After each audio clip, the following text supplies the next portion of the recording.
Welcome back to another episode of Rapidly Aging Tech. Today we're going to be hopefully having a quick video. Of course, that's a lie pretty much every time. We're going to be talking about disc rot on laser discs. Disc rot is a thing that you can deal with when you're dealing with laser discs. And we're going to talk a little bit about what it is, just briefly.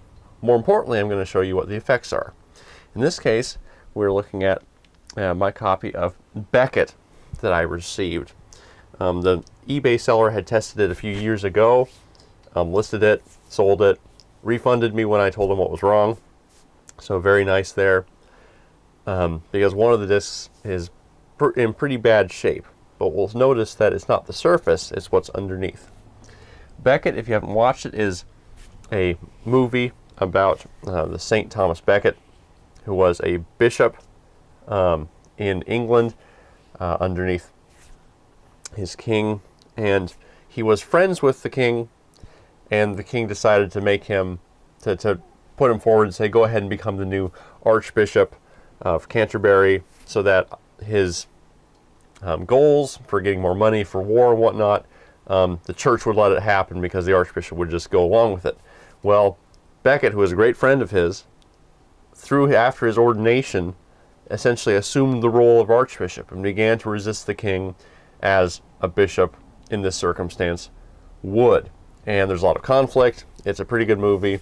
I will say that I don't know, the king, played by Peter O'Toole, his the amount of frustration and anger and sadness that he shows towards the losing of his friend, or his friend resisting him, comes off to modern audiences as a bit gay, odd. It's kind of it seems a little overdone, as much as I like Peter O'Toole. Kind of uncomfortably so.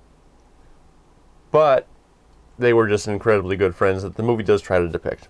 Anyway, so let's talk about what the discs look like.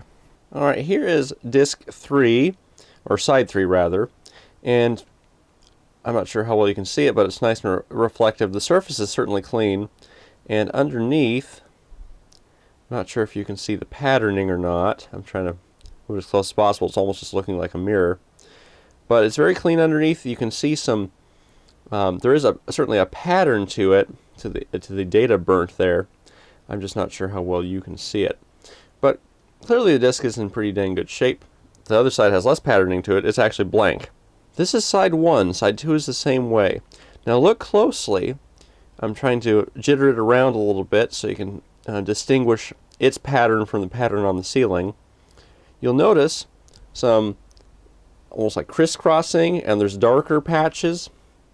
This is what disc rot looks like, at least on this disc.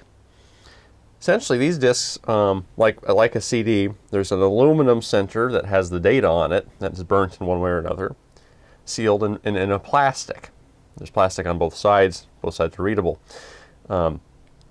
If that seal is imperfect and something gets underneath, if air is exposed there, I mean, certainly things can decide to grow. I also imagine, I'm not sure if this does it too, but I would think air exposure would cause a little bit of oxidization on the aluminum core, resulting in these strange patterns. And as we will see, this does in fact affect the playback.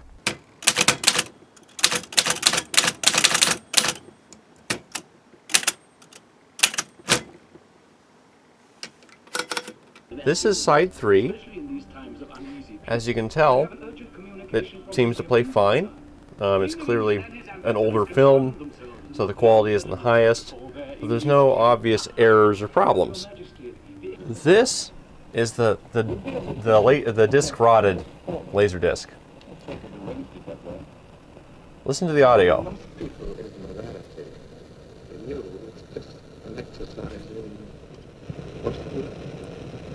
The audio is incredibly garbled, so most of that data has been lost or damaged. The video is incredibly fuzzy, it's pretty much unwatchable. And this is what laser rot is. Well, I hope you found that quick little video informative. Laser rot, it sometimes happens if there is a factory defect. Keeping your discs in a cool, dry place so that there's no, if there's rapid changes in temperature that causes materials to flex, I imagine that would have a potential to cause a disc, it's a seal to fail, and therefore to allow a disc rot to begin. But otherwise, if you find a disc that has that weird patterning and it looks strange underneath the actual surface, and be aware that laser discs do tend to have patterning anyway, so once you're familiar with them, if you find one that looks strange, it's probably a lost cause. Cleaning the surface, which I did, doesn't alleviate anything. It's underneath. So with that, I'll leave you be, and hopefully I'll see you around the channel again. Don't forget to join the Retro Machines group on Facebook for more computer-based things and a bunch of people who are interested in that sort of stuff. And like, subscribe, all those fun things, and I'll see you later. The sun has got his hat on, hip, hip, hip, hooray! The sun has got his hat on, and he's coming out today. Now we'll all be...